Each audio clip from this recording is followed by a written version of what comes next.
In the article, Writing Lives, Remembering History in Easterine Kire's Mari, by Lysantham Gitarani Devi, the author explores how Easterine Kire's novel Mari serves as a vehicle for both writing individual lives and remembering the broader history of the Naga community during the Battle of Kohima. Devi delves into the intricate weaving of personal narratives, historical events, and the blurring of generic norms in Kire's approach to life writing. The narrative, primarily centered around Kire Mari O'Leary, Kire's maternal aunt, unfolds not just as a biographical account but as a historical record of the Naga community's resilience during the Battle of Kohima in 1944. Devi discusses Kire's deliberate choice of an autobiographical mode, pushing the boundaries of life writing, and complicating a simplistic reading of the fictional narrative. The article also emphasizes how Mari assumes the form of a hetero-emotive site, invoking memories of the war within and beyond the Naga community. Furthermore, Devi delves into the historiography of the Battle of Kohima, highlighting the exclusion of Naga experiences in mainstream war narratives.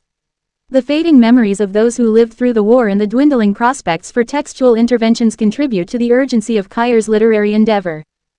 By capturing Mary's experiences in an autodidactic, diary-form narrative, Kire engages in a form of life writing that blurs generic norms, underscoring the importance of personal stories in recording historic experiences. Devi concludes by acknowledging Mari as a literary memorial, a hetero-emotive site that encourages readers, especially the younger generation, to retrieve and remember the memories and histories of their past. In essence, Kire's Mari stands as a testament to the power of literature in preserving collective memory and offering an alternative perspective on historical events. Mari transcends beyond being just Mary's personal narrative, it unfolds as the intricate tale of Kohima and its resilient inhabitants. In a time long ago, a war reshaped destinies, of those who perished and those who survived, grappling with the absence of their loved ones. Easterine Kire's Mari 2010 not only chronicles the life of Kire Mari O'Leary, Kire's maternal aunt, but also paints a historical tableau of the Naga community amidst the Battle of Kohima in 1944. Kire masterfully highlights the individual trials and fortitude of Mari and her compatriots amid the clash of imperial powers, the British and Japanese armies. The essay unfolds in three parts. Firstly, a concise historical exploration of Second World War developments in the Naga Hills. Secondly, an examination of how Kire expands the boundaries of life writing, injecting complexity into the fictional narrative. And finally, a proposition of Mari as a hetero-emotive site, evoking memories not only within the Naga community but beyond. In Kire's narrative, recounting Mary's story becomes inseparable from resurrecting the collective memory of the Battle of Kohima, a conflict largely consigned to oblivion. Kire 2010, X. The historiography of the battle predominantly focuses on the soldiers' experiences, neglecting the resonances of the Naga people's struggles. Compounded by the fading memories of those who lived through those tumultuous times, there's a diminishing opportunity for textual interventions to immortalize the historic experiences of the Naga people. The exclusion of Naga contributions from mainstream war narratives and the gradual erasure of the war's legacy may stem from an apathetic neglect, contributing to the battle's designation as a forgotten battle. The battle waged on Naga land by foreign armies is a nuanced chapter explored in Road to Kohima, noted as the first comprehensive Naga narrative, encapsulating the diverse Naga experiences during the Second World War in the Battle of Kohima. Chasi and Fesit 19. Intriguingly, the Naga people initially did not perceive the battle as their own, nor did they consider it a part of their history. Chasi and Fesit 19. Despite this disconnect, first-hand accounts reveal that the Naga people actively supported the British Army in repelling the invading Japanese forces. Volunteering or being conscripted into various roles such as soldiers, interpreters, scouts, informers, porters, stretch-bearers, construction workers, and nurses, the Naga people played crucial roles during the war. Krianuo 60-61, Chasi and Fesit 86. War survivors recount their experiences with enthusiasm, portraying the war as a life-changing event for individuals of all ages and for the region itself. Easterine Kire's work, Mari, sheds light on the impact of the war on Naga lives, depicting a tumultuous period marked by frenzied activities and fear. The war altered the fabric of daily life, creating a simultaneous atmosphere of tension and anticipation. For those living through it, World War II and the Japanese invasion were deemed the most momentous period of their lives, forever changing the landscape of Kohima. Kire 2010, v. Kire's narrative captures the multifaceted effects of the war on Naga society, portraying how individuals faced uncertainties with determination. While some experienced losses, others found unexpected wealth or even love amid the chaos. The war years, though grim, or romanticized by some, described as filled with elements of heroism, loss, fear, uncertainty, and deep love. Kire 2010, Ix. Mari occupies a distinctive position in historical accounts of the Second World War, carving out space for the ordinary experiences of local people. Before delving into a detailed analysis of this historico-biographical narrative, it's essential to provide an overview of the battles of Kohima Imphal. These battles, deemed among the greatest battles fought by Britain, witnessed a determined Allied force, including significant contributions from the local populace, successfully countering the formidable Japanese army. Operation U-Go, led by Lieutenant General Mutaguchi Renya of the Imperial Japanese Army, aimed to capture Imphal and secure the Japanese hold over Burma. The British 14th Army, commanded by Lieutenant General Slim, defended Imphal with strategic significance, as explained by Christopher L. Kulikovsky. 8. Mutaguchi's strategic plan aimed to capture Kohima, thereby isolating Imphal from the rest of India. Simultaneously, he sought to seize Dimapur, a vital supply depot for the British Army at that time. The success of Mutaguchi's offensive hinged on the rapid execution of this plan. His objective was to take control of British depots within 3 weeks and secure the necessary logistics and rations to capture Imphal by April 10, 1944. The plan involved 3 simultaneous thrusts deep into Manipur, one from Tidam in the south, another from Tammu in the southeast, and the third cutting off the reinforcement route from Dimapur across the mountains at Kohima, led by Lieutenant General Sato Kotoku of the 31st Division of the 15th Army. Lyman 2010, 24. Despite Mutaguchi's initial confidence in the success of the operation, what began optimistically turned into a nightmarish struggle for survival. The Battle of Kohima unfolded over 79 intense days, from April 5 to June 22, 1944. Described as the most desperate and bloody struggle in the entire war on the South Asian landmass, casualties were high, with around 4,000 British and over 7,000 Japanese casualties. Lyman 88.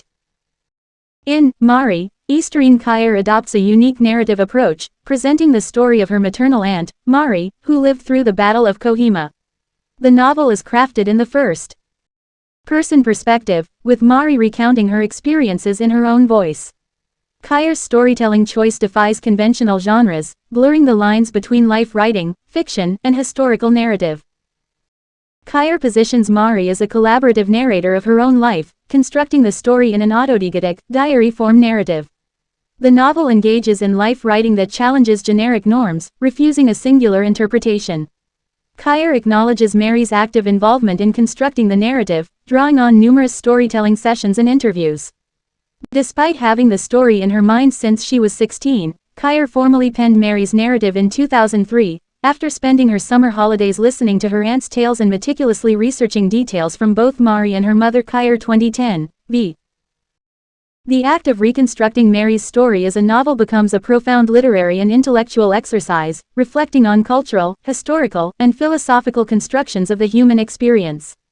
In the broader context, it contributes to discussions on power dynamics, ethical considerations, and the role of literary writers in shaping social, political, and cultural narratives. Boldrini 6.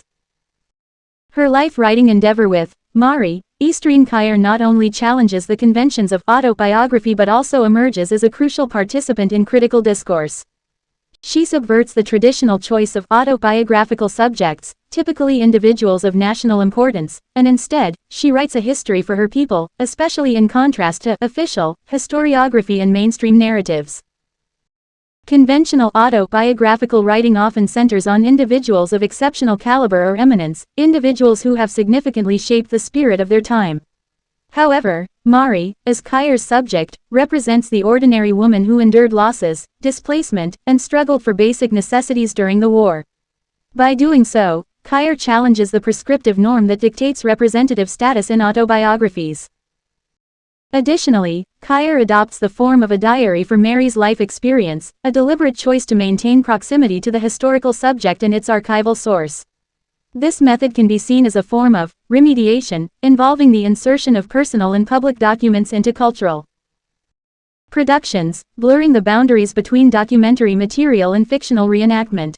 In including Mary's diary, Kire gives voice to an ordinary Naga woman in the history of the Second World War, countering the tendency to memorialize male accomplishments. While Mari may be a fictionalization of Mary's experiences, the narrative's fictionality is undermined by its historical referentiality. Kire engages in life writing that simultaneously poses as Mary's autobiographical account while underscoring the historicity of the events depicted. Mari, in this context, serves as a mediating narrative between oral forms of remembering the war and the rigidities of history writing. For a community rooted in oral culture for identity and continuity, Kire's storytelling becomes a conduit for memories to be realized in a tangible form for posterity. The act of emplotting the Battle of Kohima into Mary's life narrative further enhances the historical referentiality of the novel. This process of emplotment involves the exclusion, stress, and subordination of historical events to constitute a particular kind of story.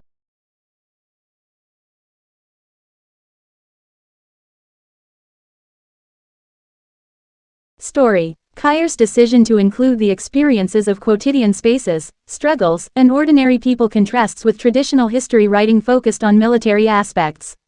By doing so, Kire contributes to a more holistic understanding of the Battle of Kohima, offering a narrative that transcends the conventional military perspectives. Mary's wartime experience, as portrayed in the novel, reflects a collective memory shared by many war survivors who faced displacement, imminent threats to their lives, the struggle for sustenance, and the grieving process for those who didn't survive. The narrative vividly captures the small acts of courage individuals had to muster amidst the constant threat of gunfire and shelling. The longing for home and the uncertainty of survival during each bombing raid are palpable in Mary's reflections. The novel, on the surface, presents a fictionalized account of war experiences with a structured plot, characters, challenges, actions, and resolution. However, the historical realities emplotted in the narrative complicate a straightforward reading of the novel as purely fictional. Easterine Kire, as the author of this life writing, strengthens the autobiographical pact by establishing connections between the textual world of the novel and the external world. Real-life individuals are cast in their actual names, and extra-textual information is incorporated, reinforcing the literalization of memories while still framing the narrative as the book. Regarding the factuality of fiction, both Paul Rickauer and Dorrit Cohn concur that fictional narratives lack referentiality. Fiction, according to Rickauer, is the antonym to historical narrative and cannot claim referentiality. Cohn emphasizes the absence of a testimonial stratum in fictional narratives, unlike historical narratives supported by paragraphic apparatus. However, historical novels may receive some concession with a referential apparatus, usually in the form of an afterword. For a community relying on the transmission of wartime history through memory and past materials, establishing connections between emplotted events in the novel and textual content becomes crucial. Mari not only ensures continuity in transmitting wartime memories but also positions itself as a written record of both significant events and everyday realities during the war. The novel becomes a vital part of preserving the Naga Hills' wartime history. Easterine Kire reminisces about the lasting impact of the war in the Naga Hills, where remnants like wartime trenches persisted in gardens into the 1960s, and ammunition boxes were repurposed as baking ovens. The war continued to influence daily life, even shaping childhood games. This lingering connection to the war, coupled with personal wartime stories in Naga families, attests to the profound and enduring impact of those times. The novel intertwines stark historical realities with Mary's memories, reflecting the wartime circumstances in the Naga Hills from 1942 onwards. The sightings of Dakotas, the entry of British Army convoys, and the influx of refugees from Burma provide historical context to Mary's narrative, blurring the lines between fiction and historical documentation. The Nagas' steadfast loyalty to the British Army during World War II, as depicted in Mary's narrative, provides a counter-narrative to the relationship between the British and mainland India. Despite heightened resistance against British rule in India during the 1940s, the Nagas in the northeast frontier region remained more aligned with the British than their Indian counterparts. This allegiance extended even as post-war developments heightened resentment toward the Indian government. Mary's account challenges the post-independent mainstream narrative that paints Naga nationalists as anti-state militants. Instead, it highlights the rule of force imposed to suppress the Nagas, emphasizing the tension and conflict between the Indian Army and Naga fighters seeking independence.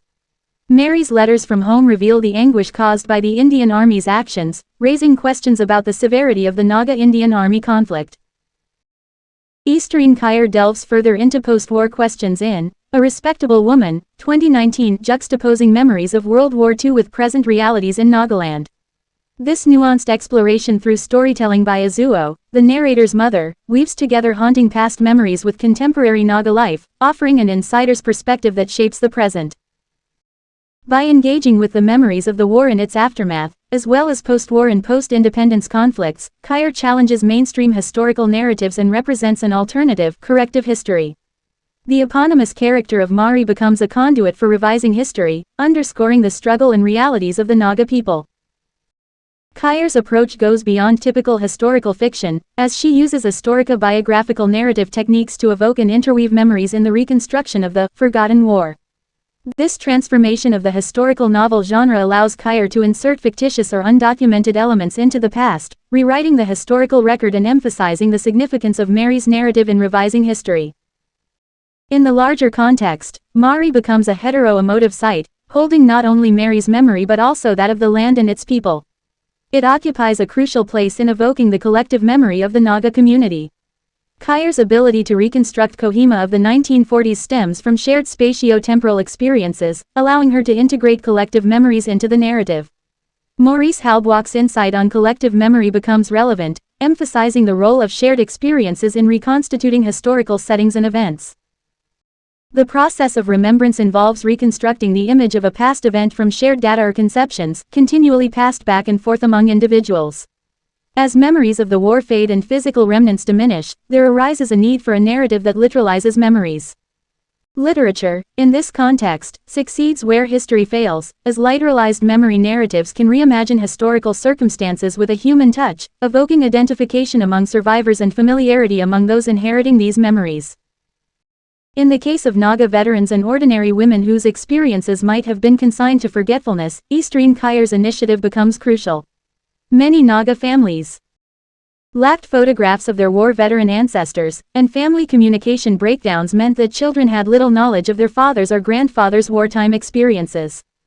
Kire's efforts to interview survivors and record their living history transform the book into a hetero-emotive site, a convergence of memories not limited to Mari or Kire's mother but inclusive of various individuals and aspects of the war. Kire emphasizes the use of living books of history, by interviewing survivors and incorporating their memories into the narrative. The book becomes a repository of memories, serving as a living testament to the past. In the 1980s, Mari reflects on the changing landscape of Kohima, highlighting the impact of ongoing conflicts. As a hetero-emotive site, Mari crystallizes memories and invites readers to respond to the text, fostering an emotional connection with the war's memory. The book has drawn the interest of scholars and individuals sharing similar inheritances of the past. In constructing lieux de mémoire, or sites of memory, Mari becomes a tangible reminder of an era long gone, preserving mental contours and memories when physical remnants have disappeared. Kire's lamentation about the loss of those times underscores the importance of preserving memories as the only remaining link to the past. Sarkar and Gower's analysis of memory novels as lieux de mémoire, in the context of Mari and a respectable woman suggests that these novels provide a referential framework for remembering the Naga historical past. Beyond Naga readers, those engaging with Northeast Anglophone literature can draw ideas and mental images about Naga history from these novels, contributing to the creation of a collective memory. Literature, according to Astrid Erll, serves as a memorial medium that sustains collective memory. While the Kohima War Cemetery stands as a monument to a nobler time and a tribute to slain soldiers, Kire's Mari memorializes the ordinary courage and lives lost during the war. Mari, as a cultural product, becomes a hetero-emotive site, prompting people to remember and relate to wartime experiences, even if they are not direct inheritors of those memories. The concept of memorialization in Mari resonates with Toni Morrison's approach in Beloved, where she addresses the unacknowledged lives and memories of millions of African slaves in America. Morrison emphasizes the absence of suitable memorials for these lives and sees the book itself as a necessary form of memorialization. Similarly, Mari had to serve as a memorial because there was no other tangible representation of the lives and deaths of the Naga people during the war. In essence, Mari becomes a literary memorial, filling a void where physical memorials may be lacking. It acts as a conduit for remembering, inviting readers to engage with and reflect on the wartime experiences of the Naga community. Within the poignant narrative of reconstructing the past through personal story war, Memory, and Naga Identity in Easterine Kire's Mari, crafted by the eloquent voices of Sanatan Mandal and Dr. Smriti Singh, an intricate tapestry of personal and collective memory unfolds. The lyrical prose artfully navigates the labyrinth of Mary's recollections during the tumultuous era of World War II and the Japanese invasion. At the heart of this exploration is Mary's cherished diary, a sacred vessel safeguarding the echoes of her past. Through the deft pen of Easterine Kire, Mary's memory metamorphoses into an interpretive paradigm, offering profound insights into her individual journey and the shared destiny of the Naga people amid historical upheavals. As Mari delicately opens the pages of her diary, a cascade of emotions reverberates through the words. The reader is transported into the innocence of Mary's youth, blissfully oblivious to the cataclysmic changes that would etch indelible marks on her life. The passage captures Mary's introspection, a dance between reminiscing the carefree days and confronting the looming specter of war that would forever alter her existence. The wartime canvas painted by Kire becomes a vivid tableau, encapsulating not just the horrors of conflict but the kaleidoscope of life experiences. Growing up, falling in love, grappling with homelessness, facing starvation, witnessing death, and bidding farewell, all unfolded in symphony, creating an unforgettable chapter in Mary's collective memory. Intricately woven into the narrative is Mary's profound understanding of memory. It is not merely a recollection of events, places, or people but a meticulous contextualization within a specific temporal and social tapestry. The scholarly touch of Drozdowski et al. Is invoked to underscore Mary's ability to weave a narrative that transcends the individual, embedding her memories within the broader context of the war-affected Naga people. The spatial dimension of Mary's historical self adds another layer of richness to the narrative. Her memories, like tendrils, cling to Kohima, a place that has weathered the storms of history, losing its former glory. Through Mary's eyes, the readers bear witness to the collective experience of a people profoundly affected by war, a poignant reminder that personal histories are intricately interwoven with the geography of a tumultuous past. The novel poignantly captures the pervasive uncertainty and the harrowing toll of war on both the emotional and physical landscapes. The echoes of devastation reverberate through the narrative, mirroring the desolation of Kohima during World War II, vividly depicted through the stark observation that April was one of the driest months, Kire 51, a haunting metaphor for the arid wasteland wrought by conflict. The protagonist, Mari, becomes a poignant embodiment of the war's impact on self and identity. Her love for Victor, a British soldier, introduces a tender subplot that is tragically disrupted by the onset of war. The shattering of her dreams is palpable as she grapples with the unbearable prospect of separation from Victor amid the uncertainty of war's chaos. Kire 52. Forced by the British government's evacuation orders, Mari undergoes the anguish of displacement, becoming a wanderer in search of safety and survival. Leaving behind her maternal home in Kohima, Mari seeks refuge in Chiswema, only to find herself ensconced in the hardships of a forest existence. The privations of this forest life take a toll on her physical well-being, leaving her constantly nauseous, a stark consequence of the scarcity of food and shelter. Kire 66. Yet, the emotional toll is equally profound, as she grapples with the absence of familial bonds, her thoughts consumed by her mother still in Kohima. Mary's sense of self oscillates between hope and fear, caught in the precarious balance of uncertainty regarding the possibility of reuniting with her family. The narrative poetically explores her internal struggle, magnifying her emotional deterioration in the absence of familiar connections. The haunting question lingers: will she ever have the opportunity to rebuild her shattered family? The novel unfolds a brutal reality through Mary's eyes, exposing the atrocities committed by Japanese soldiers against the native population. The Japanese incursions involve looting, abductions, and butchery, creating a nightmarish landscape where survival becomes a daily battle for the beleaguered locals. Mari, in her search for Victor, Mama, and her father, grapples with the anguish of not knowing their fate amid the brutalities of war. In the crucible of conflict, Mary's journey becomes a testament to the indomitable human spirit, navigating the tumultuous waves of uncertainty, loss, and the relentless pursuit of hope amid the ravages of war. In the aftermath of the traumatic event of Victor's death, Mari undergoes a profound transformation, a metamorphosis laid bare in her poignant reflection: "I couldn't help but feel that I had been completely transformed by the war." Kire 113. The crucible of war becomes the crucible of Mary's identity, a narrative thread intricately woven with the traumatic imprints of conflict. As Greenblatt aptly notes, the sense of identity is intimately linked with narratives of the self, and Mary's personal journey becomes emblematic of the erosion wrought by the relentless onslaught of war. Greenblatt 8. Her memory and identity converge, forming a symbiotic relationship where the core meaning of her individual identity is sustained by the act of remembering. In this symbiosis, Mary's recollections intertwine with assumed identities, creating a tapestry where personal and collective narratives seamlessly merge. Fine 5.